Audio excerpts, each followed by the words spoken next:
Hello, welcome back to the den. Thank you very much for joining us again. Winter's well and truly here. Sleet this morning, hat and coat all round. Right, so the red Cayman, we're basically done with this. So I'm anticipating by the time you're watching this, the customer will have this back. Local chap, really lovely guy, very enthusiastic, which we love. So I'm going to talk a little bit about more what we've done on this in a sec. But in the meantime, we'll do a quick whistle stop around the workshop and show you what's been going on. The 504, love this thing. So this, as you'll have seen previously, has got a Zetec engine in it. We think an 1800. 1800? 2 litre. 2 litre, we weren't sure. Customer wasn't sure. We've since decided it's 2 litre. That's been done. Job, can't you? Yeah, I know. Just go make some tea. Okay. So the Zetec was fitted. It basically all ran and drove, but it was a bit shonky, a lot of it to be fair. So the customer's given us a big remit to basically tidy it all up, improve the performance somewhat because it was quite strangled. So Matt's been on this mostly. So we've serviced the engine because we didn't have any history. Customer has no history with the engine. So we've done all the normal stuff, just getting all the basics together. So we've got a new cam belt on there. We've got a new auxiliary belt, water pump, tensioner. We've done the plugs. The air intake system we are replacing, so we're going to go to an ITG filter for that. We're doing a new elbow. We looked at different Zetec off-the-shelf manifolds to move the position of the throttle, but nothing really works with the installation that was sensible, so we're going to stick with that. And Cadcresh Luke, we're thinking might be making up an elbow for the throttle body to go down to some ducting, and we'll have a nice ITG box and filter down here somewhere. We're going to redo the radiator. The radiator's not really great, not in great shape, not really fit for purpose. The fan on it's a bit rubbish. So we're going to do that, and we're redoing a lot of the coolant pipes because the coolant pipes were made up from about 832 different small lengths of hose. So we're going to redo that. Tidying up a little bit of the wiring, just getting the battery secured in place. There's a few little other odds and sods we've been addressing as we're going around. That's the bulk of it. From the engine bay, we're going to be looking at the front brakes. We're having the front brake calipers refurbished locally. We've got specialists to do a fantastic job on that. And the rear disc and pads are shot, so we're going to be changing the rear disc and pads. That's the first bit of the remit we're going to be doing on the 504. Get it driving well, and once we've done that, we can then chat with the customer about going further. There's quite a lot of cosmetic things we want to do that the customer wants to do and that we'd like to be able to help him with. But first of all, get the basics right, get the car driving properly. Moving on, nothing really on the Cappuccino this week, although I have engaged with someone who's going to do the engine loom and ECU installation for us.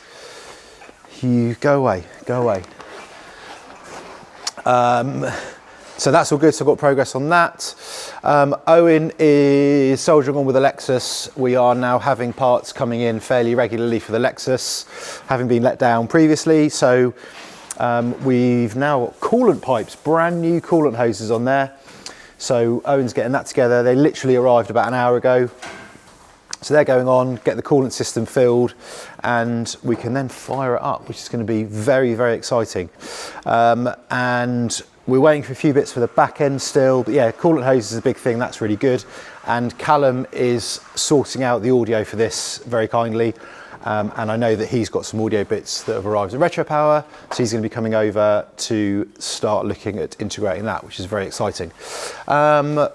The Land Cruiser, the Retropower Land Cruiser, we are sorting out the radiator on that because the radiator has leaked a bit. So I think Nat is on the case with sorting out the radiator for that. Otherwise, that was just a quick service, so that's all done. But draws a lot of attention when it's in the workshop, and quite rightly, because it's an absolutely awesome car. I love that one.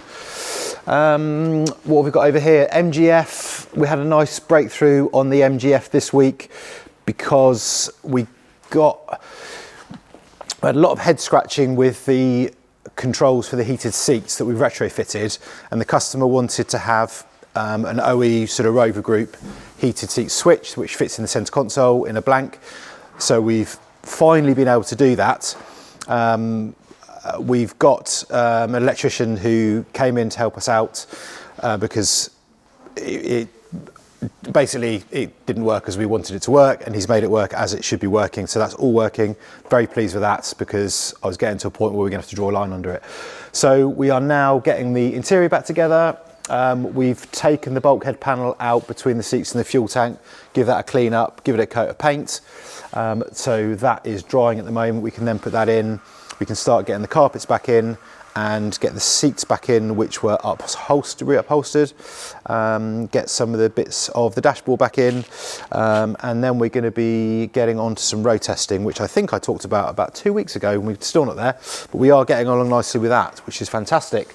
Then we have over here, all the way from Dublin, E200, 2007, W211, really lovely cars these, and this car falls in a nice sweet spot.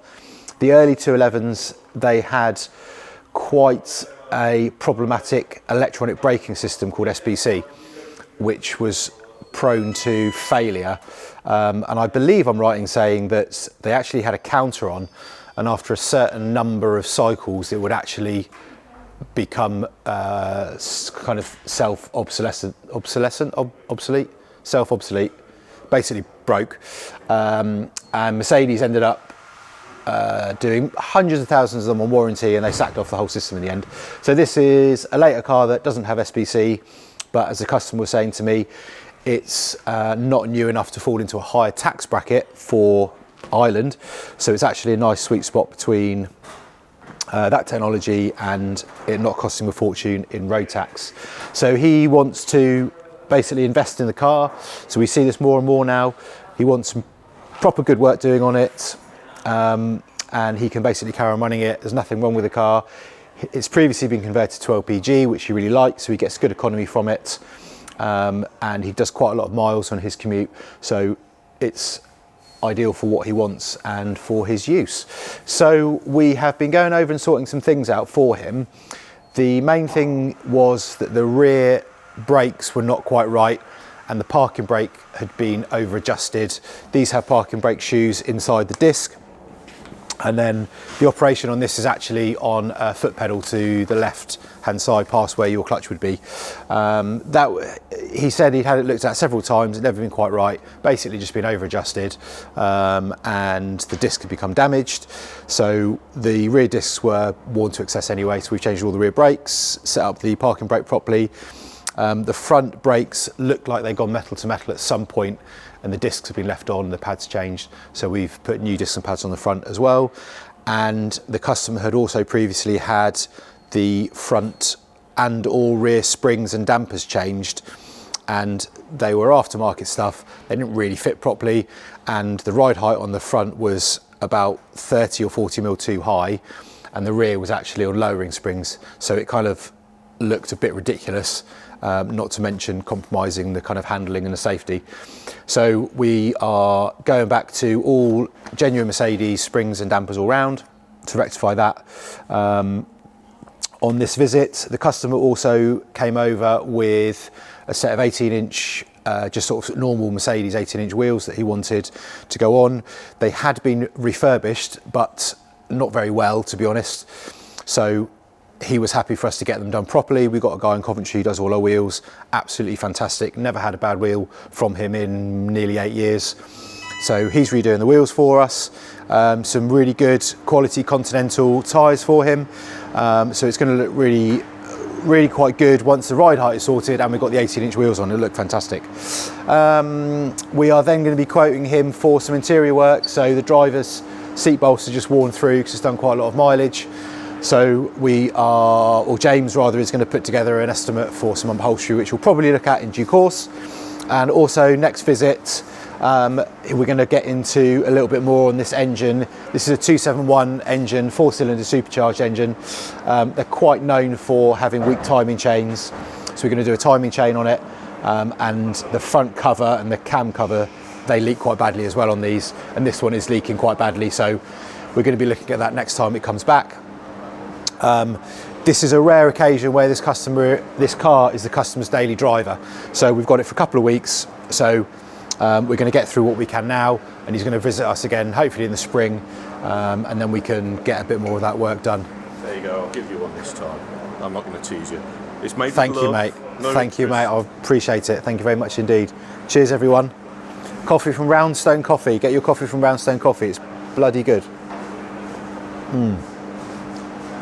Oh, wonderful. Right. So that's what's going on.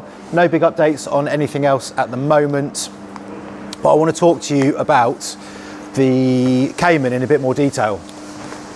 So like I said, local chap.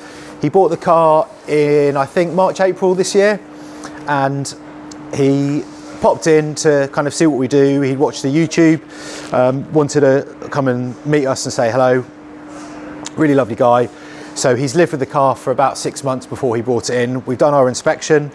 He wanted a bit of peace of mind in the car. He wanted to know what it was like underneath.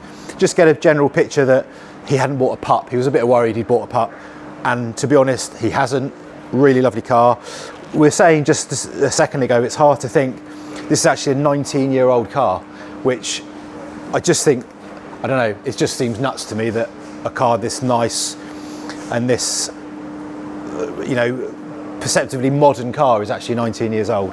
But there we go. So we did our inspection, nothing really of huge concern, no kind of great big glaring things to worry about. The main thing we noticed was the top mounts on the front suspension were quite corroded themselves, and actually the metalwork on the turret on the body had quite a lot of surface corrosion. More so, I think, on, can't remember which side. One side was quite a bit worse than the other side. The dampers themselves, the rods had started corroding at the top, and the bump stops were knackered. And the bodies of the dampers were quite corroded as well. So with the customs authorization, we've had all the front suspension off. We've got new dampers on there. We've used the existing springs because there's nothing wrong with the springs. We've fitted new top mounts with bearings and the rubber mount. And while we had all the suspension off, Owen went through and he's just cleaned back all that surface corrosion. Thankfully, there's nothing underneath the surface corrosion. It was all fairly solid. And we've treated that, painted it and applied some sort of anti-corrosion wax to go on the top just to protect it for the future. Put the new dampers on, like I say, with the top mounts, and put that back together. We will be doing a four-wheel alignment on this before it goes, just as a matter of course. So that was the first big thing we did. The other thing he requested was for us to have the wheels refurbished. So they had been painted gold a very long time ago, and that had just come to the end of its life really, and they were starting to corrode. They're coming through. Also, the gold wasn't a genuine Porsche gold, although they weren't gold from factory. It wasn't a genuine Porsche colour. They were kind of a gloss. It didn't really sit right. So having spoken to the customer and our wheel refurbisher, we've gone to the Porsche Aurum Gold, I think that's how you say it, Aurum Gold, which looks really, really good. It's a satin finish, and actually they just look so much better against the red paint, and it just kind of, it's wheels and glass, isn't it? People say that really make a car wheels and glass, and I just think it makes the whole car look so much better. So I'm really pleased with that, and the customer hasn't yet seen these, so I think he'll be very pleased. And like I say, he should have seen them by the time you watch this video. The other big thing he wanted us to do, which initially we weren't going to do, but he changed his mind, we've had the bonnet painted.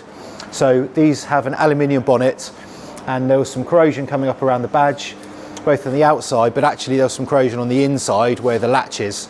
So we've had the bonnet off, we've had the bonnet painted, the outside and the inside. Then just to keep the detail in it, we've just put some new bolts in, which we actually got from Porsche, so they're the proper genuine Porsche bolts, but it just means they all match and they're new and they're nice and they just look proper. The side light bulbs are in the bottom of these fog lamps, and one was a lot brighter than the other one. So we had a quick look, took them out, and someone had fitted the wrong bulb in. So one was, I think, about a 6 watt and one was a 4 watt, I think. So there were different brightnesses, but what they'd actually managed to do was put a bulb in with a wrong offset on the pins, so it actually managed to force the bulb in the holder when actually you shouldn't have been able to get it in, because the bulbs are made differently to prevent you from fitting them incorrectly, but someone had managed to do that. So we've done that, given the fog lights a little bit of a clean up because they've got a bit of corrosion inside, but we don't want to change them at the moment, so they've got new bulbs in, so that works and just keeps that detail nice. We just a service, so the car was due a service, so we've done oil and filter change, cabin filter, we've done our standard oil analysis, which we're waiting for that to come back on the engine oil before we change the oil, bleed the brakes, new battery, just as a matter of course. The battery was quite old, and on the test it advised a new battery, so the battery is kind of, I always think the battery is the most important thing, because if the battery's knackered, you ain't starting the car and you're not going anywhere. That's all the main things we've done on the Cayman, and I have to say, I'm very pleased with it. It's a super cool car, and what I like about it is it's really simple. There's no kind of extra stuff on it. A lot of people who have popped in and seen it saying, oh, wheels are too small, wheels are too small, but actually the flip side of the smaller size wheels is you have a much more compliant tyre, so they're actually much more comfortable to drive. This has got a manual box in it, 3 pedals. It goes really nicely, it sounds amazing. The build quality is fantastic, so it's a very cool car, and I'm a big fan of these. And like I say, it's still quite hard to get your head around the fact that it's a 19-year-old car. But there we go, that's the Cayman. It's had some den love. It's been lovely to be able to work on this car. It's lovely to have this customer come through the doors, because he's a really lovely guy, exactly the kind of people we like, who are enthusiastic and love their cars. So if you want your car looking after, we are available. We're actually booking now for May 26 for our inspection, so drop us a line and get in touch. And in the meantime, have yourselves a very lovely week, and we'll see you next time. Bye for now.